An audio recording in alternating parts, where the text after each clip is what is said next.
Hello, everybody. Welcome to the first Q&A. So here we are. We're sitting on the floor as we should be because that's my preferred place to sit. And I'm a floor kind of person. And I just made myself a cup of decaf and I'm ready to do this. I really wanted this to be just like a really lovely, informal, just, sitting down with friends. You guys submitted just like the most beautiful, moving questions and I am so excited to answer them. Got a very full spectrum of questions from just kind of like basic kind of fun things that I could probably answer in a rapid fire to things about my relationship, talking about YouTube and talking about my journey since leaving our home, living on the road, and a lot of really good things. I cannot tell you how touched and moved I was by the questions that a lot of you submitted and just the kindness and the support that you expressed. It's so funny though, because here I was thinking that a Q&A was going to be kind of an easier video to film, but currently the thing that's holding my mic is a tiny spoon. So if you want to sit down with me, grab your favorite warm cup of something and let's get started. So before we dive into the questions, I wanted to take a quick minute to sort of fill everybody in on the story because there's definitely some gaps in the narrative of the stories that I've been telling. So about 5 years ago, I moved back to the US from living in Europe. That's where me and Noel met. I'll tell that story later. We were living in Italy, and when we came back, we landed here back in the US in one of the most beautiful places and still one of my favorite places in the entire world, and at a house that truly was a dream house for me. There was an amazing community. There was quite a bit of land. There was water. I mean, it was just an incredibly amazing place. And we lived there for about 4 years. So then a quick little synopsis is that starting last year, even though the place that we were living checked all of the boxes and truly felt like a dream, and in so many ways I could not imagine myself ever wanting to leave or that I necessarily wanted something else, I just started having this little deep voice that was very quiet and very subtle. But as soon as I acknowledged it, it started to grow and grow and grow over time. And it was just this knowing that it was time for something else and that it was time for us to leave, which was very complicated and confusing because in a lot of ways I was very attached to our life there and confused because what was interesting about that communication is it was not guiding me towards a very clear next step, but it was very clear it's time to go, it's time to explore a radically different lifestyle and a different way of being. And there was a lot of different variations of things that we explored and considered before we left. We considered everything from just like moving to another place that called to us to considering traveling internationally to looking at van life, doing, various forms of travel, so many things. It was also a really interesting experience because it really taught me that you can have like a really good idea and get very attached to a good idea, but there is a difference between a good idea and something that is like really truly aligned with you. Both Noel and I are pretty scrappy and adaptable, and so we decided that we were more than happy to start off by living and traveling in our car. Her name is Luna. And yeah, it was a huge leap of faith. There were definitely a lot of moments where my mind jumped in and, we both had a lot of fear and doubt come up, but it was amazing to have the experience of just being so clear in like a deeper sense, like rooted in ourselves of like, no, this is what you need to do. So yeah, we packed up our entire life. We left our jobs. We left a lot of people that we love and a community that we really loved. And that was in October of 2022 of last year. And we set off. I could probably talk for multiple hours about all of the incredible lessons that we've learned so far being on the road. That could be an entire podcast, which is actually something Noel and I did consider doing, talking about road life. Oh, and of course I forgot one of the most important things, which is that we are traveling with our 2 cats. So it's not just 2 people in a car, it's also 2 people and 2 cats.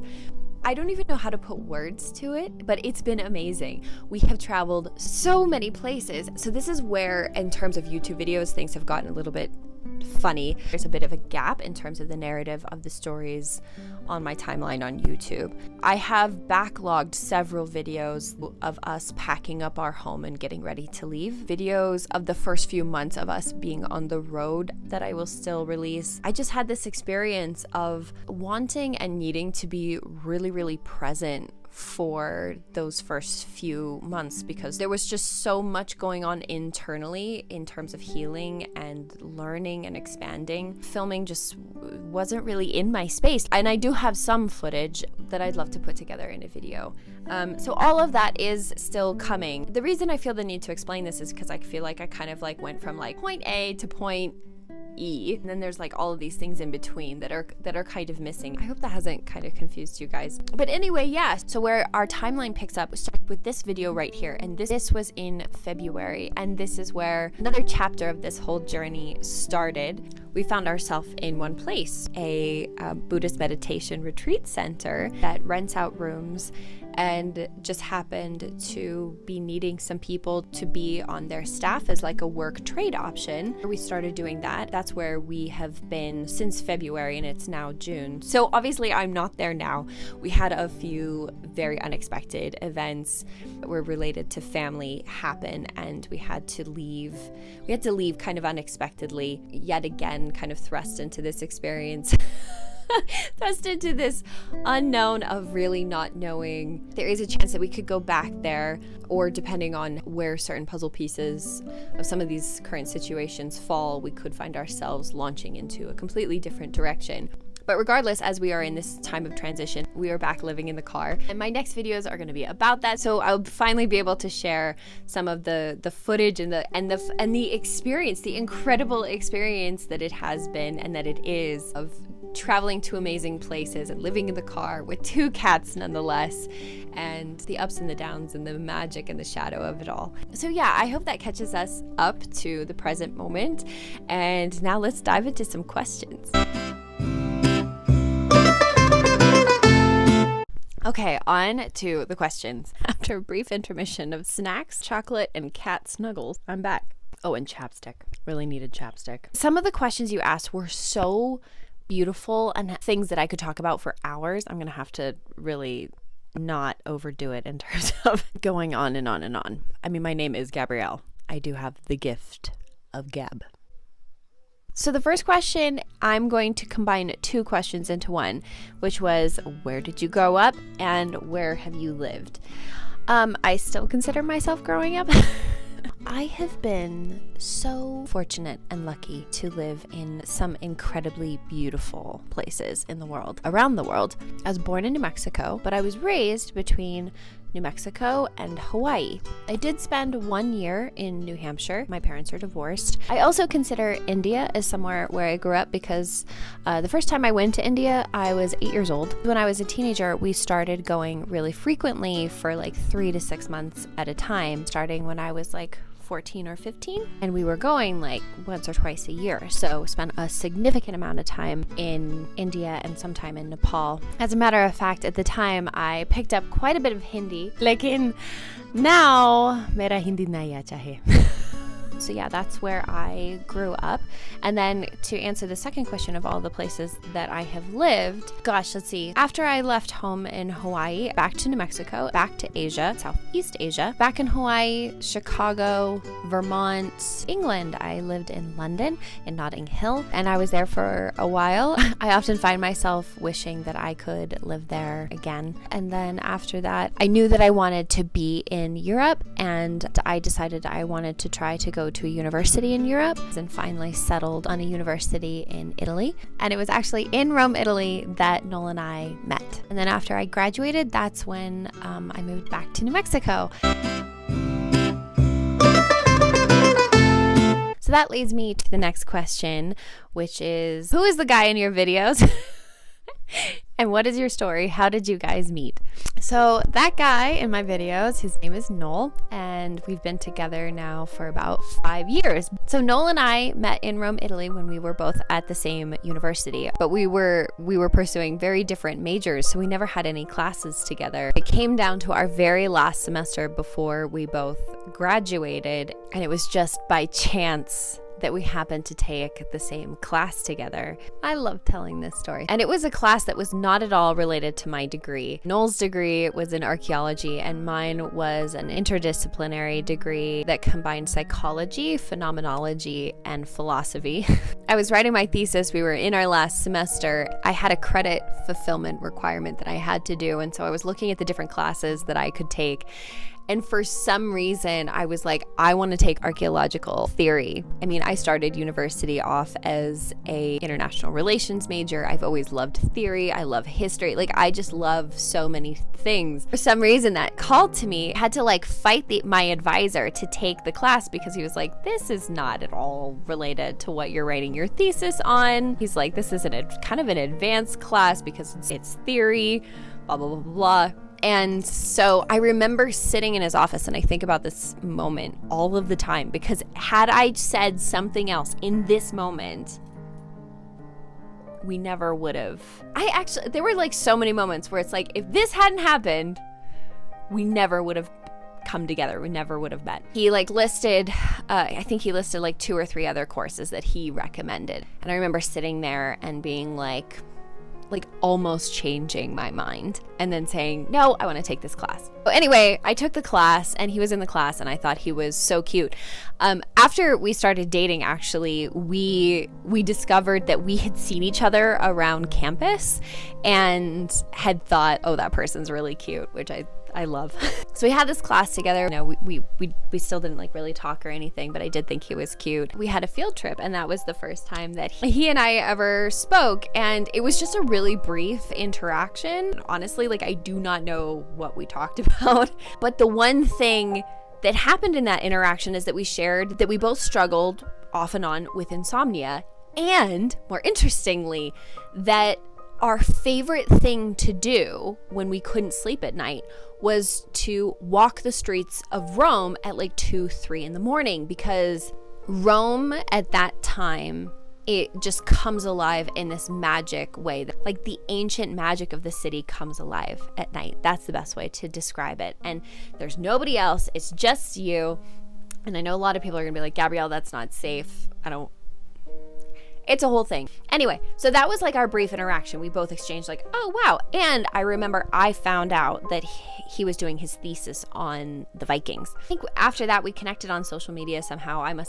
I did a lot of the pursuing because Noel is very shy. So I probably followed him on social media. I think I found a meme about Vikings that I sent to him, and then it just started like a really general conversation back and forth because Noel was so shy. Like I just didn't think he was into me. And then it was spring break and I was writing my thesis and I was staying up really late at night. I had a lot of nights of staying up really, really late and I could not sleep this one night. So I messaged him, not thinking that he was going to be awake. Number one, it was like 3:30 in the morning and not expecting him to respond at all.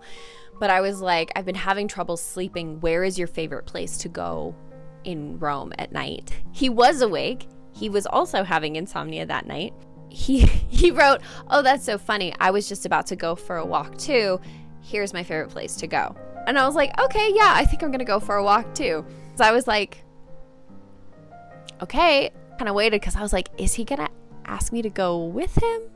And I waited and that text never came. So I was like, okay, Gabrielle, just do it. So I messaged him and I said, hey, do you want to go together? So we met up and we walked and talked all over Rome for like 10 hours. Just talked and talked and talked and walked all over the city. And it was during that meeting, like you just know.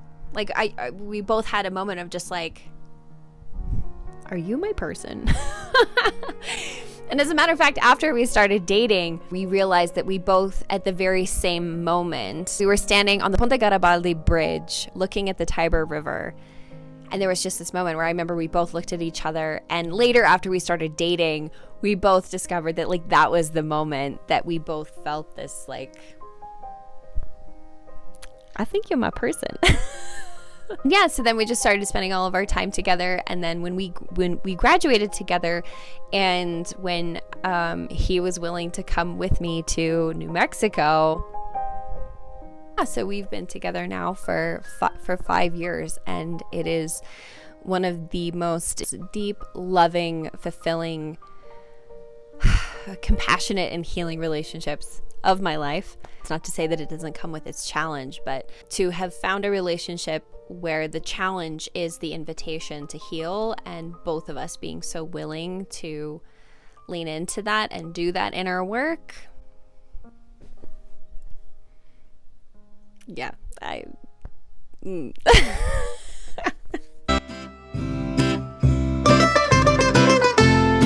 So this next question, thank you so much for this question. And I'm excited to answer this question because it's very present for me right now in terms of figuring all of this stuff out. So the question is, on this journey that you are on, how long do you see yourself where you are, and do you see other travels in your future? I know this is a bit of a tangent, but one thing that I just want to say to people that are interested in a more fluid lifestyle is you don't have it all figured out. You just figure it out as you go. So partial answer to that question is, we're still figuring it out. It's literally like a day by day sort of thing. It's been such a profound practice of being present. And it's been interesting too, because anytime we've tried to make plans, those plans have never really worked out. It feels like part of the initiation and the medicine of this experience is, really cultivating presence and demands that we are constantly asking ourselves, okay, what's true for us now? What's true for us now? What's true for us now? And also having to work through a lot of the things that comes up, because it's really easy to make a decision in a sort of reactive response to a particular situation or fear or, just facing the unknown, and constantly leaning into that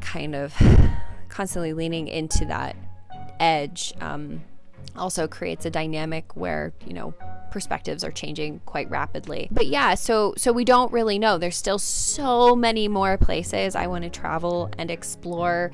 Finances are a consideration, but we are looking at situations where we can pick up work along the way, like remote work, or doing kind of a more slow travel thing where we can pick up work as we go. While we are kind of doing road life right now, we are both interested in doing international travel, so that could be coming up in the future depending on a few things. It's just really hard for us to do international travel because of our kitty cats. We would need to find an amazing person who could have them in their home. So far in our journey, we've explored a lot of the Southwest. Because it was wintertime when we first started off on our journey, we stayed to some of the warmer states. Any van lifer will tell you, you kind of stick to the warmer areas, but there's still so much that we haven't seen. I'm really looking forward to going up to the Pacific Northwest and Northern California and Idaho and Montana and all of those areas now that which we might do now that it's warm. So anyway, oh my God, so many things. We're gonna still keep traveling. We don't really know what comes next, and don't know if we're ever gonna find a home. Kidding, I don't know. So this next part, my answer to this might be kind of long, and it's an amalgamation of a few different questions, which include, why did you start a YouTube channel? This question, which I loved, this was such a kindly worded question. It was like a compliment as a question. How did you begin this channel? Have you tried other channels before this one? Or did you just launch into this difficult editing and storytelling with ease and grace because of a natural editing talent, an education, or watching other YouTube channels to learn? ? Okay, so editing, Gabrielle, I know that this question is so near and dear to you in your heart, and you're going to be editing this and you're going to be like, oh my God, there's so many things that I didn't say. Don't let that hold you back. Keep going. It's okay. It's okay. It's okay. It's okay. You're going to say what you're going to say, and it's going to be perfect as it is. People understand that when you do a Q&A, you cannot speak to absolutely everything all the time, all at once. Okay, so I love this question because it gives me an opportunity to kind of share my origin story with filmmaking and storytelling. And I could talk about this for a long time because there's such meaning, such substance behind this, and also a lot of different layers to it. I guess where I'll start is that filmmaking was was and is my first creative love. I have always felt so deeply connected to storytelling and myth and human emotions and the sharing of our stories that we go through as human, that when I was younger, I was absolutely obsessed with filmmaking. I wanted to be a director. I wanted to be an actor. I just wanted to be in film. Narrative and storytelling, the most powerful ways of connecting with others in a way that is rooted in our humanity. When we show up in a genuine and authentic way, it just has the most immense power, because it creates space for other people to see themselves and to see themes that they're exploring and their own story, and to validate, different aspects of the full spectrum of human experience. I mean, guys, I could talk about it. I could go on and on and on and on. There was a series of things that happened that kind of geared me towards a very different direction in life, which included just getting very, very discouraged. I remember I told my dad that I wanted to be in film, and the only thing he said to me is, "How do you expect to make any money?" Which, him saying that to me, combined with these other things that I'll say in a minute, led me on this journey of self-discovery, but maybe through doing things that weren't really me, to come home and back to me, feeling like I needed to accomplish certain things or have certain things in order to validate myself or validate my intelligence or validate my worth. And so I went through many, many years of pursuing different things that I was, I'm a multi-passionate person, so I was passionate about it. It wasn't completely false, and it gave me an opportunity to explore so many different sides of myself, and cultivate so many different sides of myself. It was never a wrong thing. It was never a bad thing that I went out there and explored those things. And it just meant that I just didn't quite do film. At the time when I was a teenager, YouTube was a thing, but it wasn't what it is now. And, quite honestly, I only discovered YouTube again during the pandemic. There was an audience. I'm going to cry that there was an audience, all kinds of different types of storytelling, and the kind of storytelling that I felt called to within a week or two is when I was like, I'm doing this, I'm going to start. And, it has paralleled my own inner journey of coming home. I'm gonna cry. Of coming home to myself. The thing that I will say is I am not comfortable being in front of the camera. Let me tell you, it is such a deep practice for me to be able to show up in front of the camera. Is part of the reason I'm doing it, quite honestly, because it makes me so incredibly uncomfortable. This project and doing YouTube and making these videos and these stories, and even just sitting here now trying to do a Q&A. Oh my God. It is such a powerful vehicle and catalyst for me to constantly be looking at myself. Literally, and metaphorically on so many different layers and in so many different ways. It gives me brings up so much for me, and I'm very, very lucky that I was raised with a mother that encouraged, really nurtured and supported and validated me doing the inner work. So it's not just about, anyway, in terms of technical skill and editing or talent, gosh, I don't know. I'm self-taught still. As a creator, I feel like I'm constantly still not able to create the vision that I have within myself. I still use iMovie right now to edit. So inspired by so many different creators, feel like have helped me realize my own vision, both in resonance and in contrast, has helped me kind of refine, and that's a constant part of the journey. Also the community of YouTube. Oh my God, I could say so much about that. I have just made so many incredible connections with people that are on here. I am a multi-passionate person, and so there's so many things that I'm really passionate about, but in terms of creative love, filmmaking and storytelling, it just lights my heart on fire. And while it's really, really uncomfortable, I absolutely love it. I love it. I love it. I love it. And to answer the question, have you tried other channels before? Well, I did when I was 13 years old.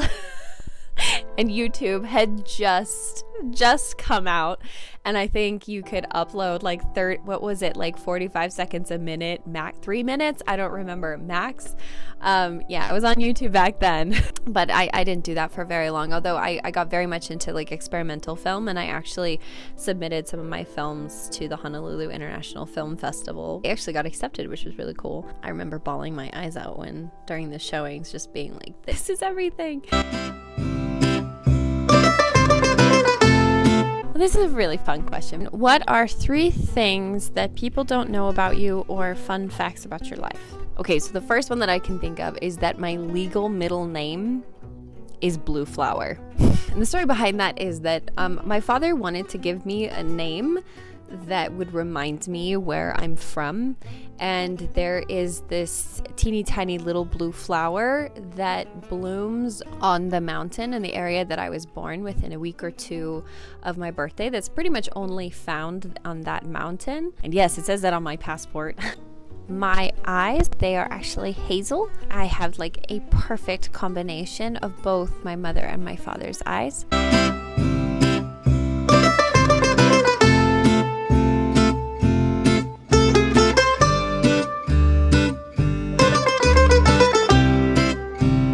This next question I really loved. It was, how do you keep filming, creating, and giving of yourself in such capacity, knowing you should garner more response than you have so far with YouTube? Thank you so much for asking this question, because there's a lot of different parts to it. The first and foremost is, and I think I kind of touched on this when I was talking about like why I'm doing YouTube, but you know, I've gotten to a place like this project is so much for me and younger me, you know, the me that didn't feel space and permission to do what she loved, or didn't feel safe to be seen. And yeah, but also at the same time, part of the reason why I'm doing it is about showing up in my humanity and being vulnerable. The other thing that I hadn't thought of, that it's just occurring to me, that I feel like I'm growing exactly at the rate that I should. Like I actually really embrace and value slow growth. And because I love it so much, that's not a problem. Not to say that it isn't hard sometimes, and that I don't have times where I feel discouraged. I think that because I'm still finding my confidence, I'm still kind of working through showing up in this way and being seen this way, that staying small has actually really benefited me in a particular way, because I don't have all this added pressure and expectation. But it's, you know, obviously at some point I would love to grow, but in the meantime, I'm enjoying it being this way, because it really does reinforce that I'm doing it for the right reasons, and you know, relationship with other people, and also that it's an environment that is supporting me to find my confidence. And the last thing is that because of that, it has set me up, it has become a catalyst for me to really undo a lot of the capitalistic patriarchal programming, that you are only valid, or that your worth is based on an outcome rather than the process itself. It's just simply not true. Like, for example, the process of creating videos has provided so much value to my life, that if I was approaching this and just as and seeing its quote success as just as like the number of people, the number of subscribers, or number of people that watch my videos or whatever, like that to me would be a failure, because you don't recognize like the fullness of what you can truly gain on deeper levels, different levels than just kind of like the linear or maybe obvious kind of thing ways. Yeah.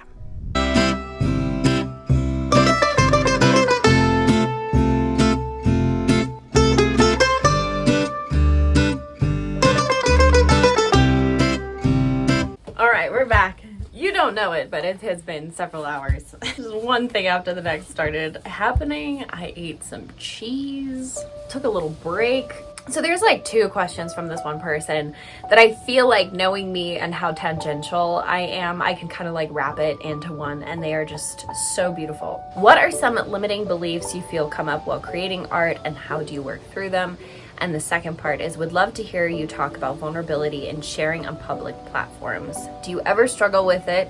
I can tell you right now, yes. And how does it feel for you to show those parts of yourself that make you feel insecure? Oh, these are the kinds of questions I live for. What are some limiting beliefs? I think that I have struggled with and have believed at various points that people won't be able to relate, like that I will alienate my audience if I show the full spectrum of myself. That's a good way of putting it. That I have this whimsical, soft, philosophical, inward facing, nature side of myself, and that I also have this insanely goofy, immature, comedic, wild and random and just total goofy side to me. And that I am both of those things, and worried that people would perceive them as contradictions and judge or reject me.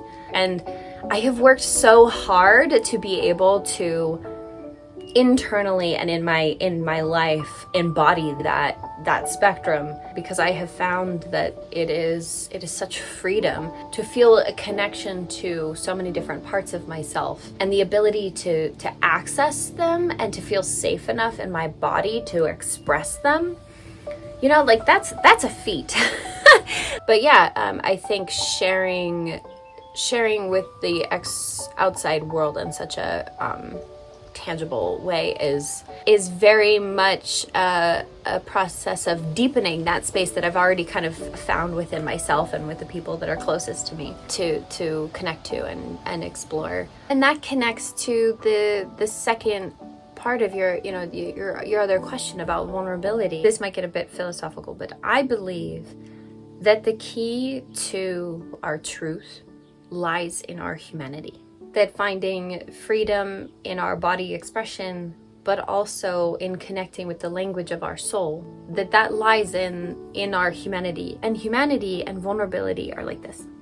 They're directly connected. So I feel this sense of mission and purpose, and having myself lean into vulnerability and also showing my vulnerability at, the fuller spectrum, rather than just like, one brand, one narrative, one kind of, like, the more of the spectrum that I feel I can share of myself, the greater the probability that I have the chance of someone else seeing themselves reflected in my experience and in me, and that creates possibility for feeling seen and validation and power.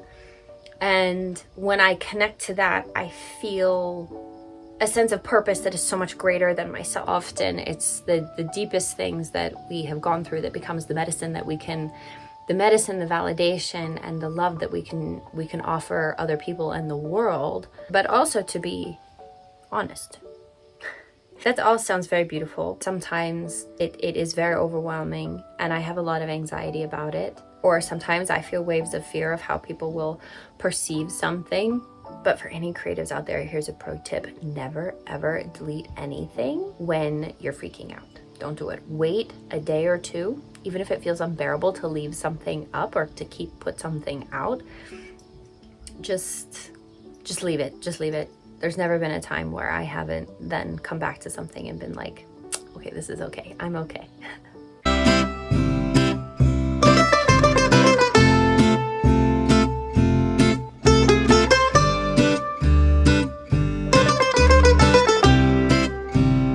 Thank you so much for being here. If you lasted through this entire thing, I'm so grateful. I look forward to doing this again. So thank you so much for being here. I appreciate you so much. Thank you for coming along this journey with me, and thank you for your continued support and for seeing me and witnessing me. And thank you to everyone again that wrote in questions. It means the world to me. I will have a video out next week and I'll see you then. So wherever you are in the world, sending you my love.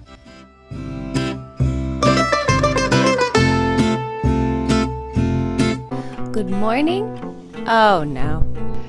Fun fact about Noel, by the way, he loves tiny silverware. All right, questions.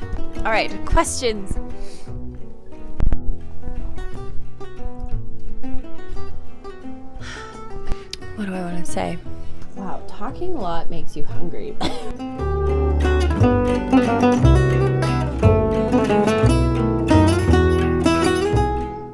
Oh God, out of control. Now Lil is in the litter box. Your cats do this? Like, both my cats don't know how to cover their poop. They just scratch at the litter box. Lil, you're not actually doing it. I haven't talked this much in so long. Oh, Lil. Okay, now. Ooh. Good sploot, Lil. Yep, I said that like 5 times. I'm starting to short circuit.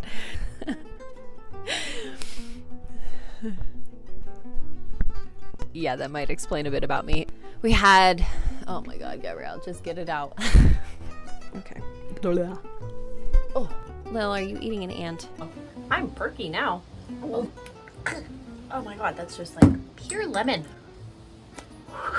Oh no. Lil, don't chase her. Lil. No. Why is that in my head?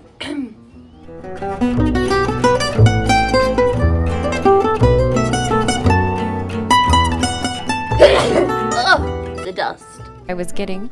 Yeah. Hannah's landlord just walked up and saw me sitting here talking to myself. Incredible lettuces. I don't know what word that is. You can do road life in your car. Oh, my tripod just fell down. Hey, this is Artemis. Are you busy? She's always so busy. I can only blame myself. Okay.